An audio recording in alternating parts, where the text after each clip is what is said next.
Hi guys, Yiannis, Christodoulou, 2019 European and National Triathlon Champion in my age group. And firstly guys, thank you very much for being part of my channel and enjoying my content. I've really enjoyed setting up this channel to help you guys with your training. When I did first set this up, this was to inspire people through my journey and through my training and my experience, and I hope I'm being able to give this back to you. And I've had a lot of people say to me to keep going, and they've really enjoyed it. And if there's anything you want to see, anything else, just let me know, and I'm happy to share my experience as I have done in the past.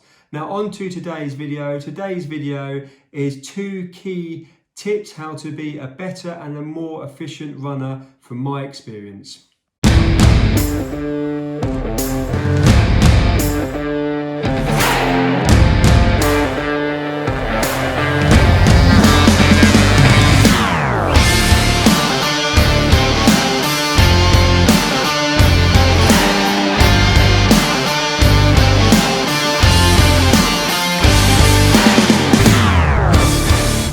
Welcome back to the channel guys, and if you're new to the channel, welcome. Please like and subscribe to the channel. Now on to today's video. Today's video is about 2 key tips of mine that will make you a more efficient and better runner. So firstly, number 1, slow it down. Doesn't matter, forget about pace, forget about your ego. When you leave the door, slow your runs down. I've said it plenty of times in videos, slow down. Now, people do this wrong. They think they're going slow. They may be, for example, a 40-minute 10K runner and they're running 8 minutes per mile on their longer runs. Well, that's probably not slow enough. I've mentioned before about heart rate. And like working at 60% heart rate max or zone 2. Now this is how you improve. Now if you run slower, you will obviously you'll burn fat as an energy source in time, and that will become more efficient energy source and more sustainable energy source, and therefore you'll improve as a runner and you'll go faster.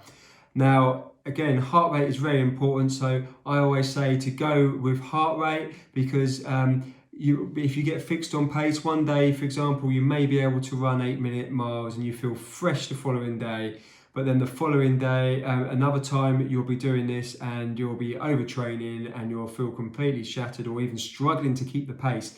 Now from doing that, that's because your body's telling you to slow down, you're not doing the right stuff and you're overtraining and you're fatiguing your body. Whereas heart rate, if you stick to certain zones, such as zone 2, then you will not be overtraining and you should be able to feel like you can go on forever and ever. Now it does feel slow, I've mentioned it before, it does feel slow, and the reason why it does feel slow is you might have to walk to start off with to get the heart rate down, but that will improve in time. Trust me, you have to be patient. With anything in running, you have to be patient and you have to be smarter with your training. Now, if you're overtraining and you're sticking to pace all the time and you're going too fast, then you are likely to get injured and you are going to go backwards. Now, let me stress, a lot of people do not realise they are running too fast. They think they are running slow, but they're not.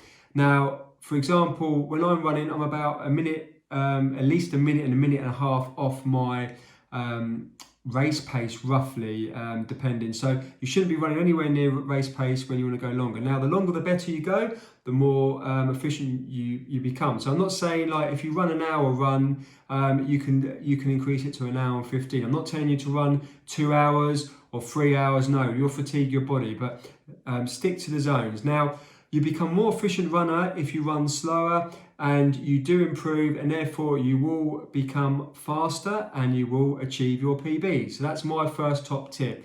Now, second tip is to get your technique looked at. Now, you can do this at home. You can get your partner, your brother, your sister, your wife, anyone can do this for you, just filming. Now, obviously, they may not know what they're looking for, of course, but you can have a look online to see what you want to, how your technique is. Now, there's one bit of technique advice that I'd give everybody, and it's the 90 degrees arm drive.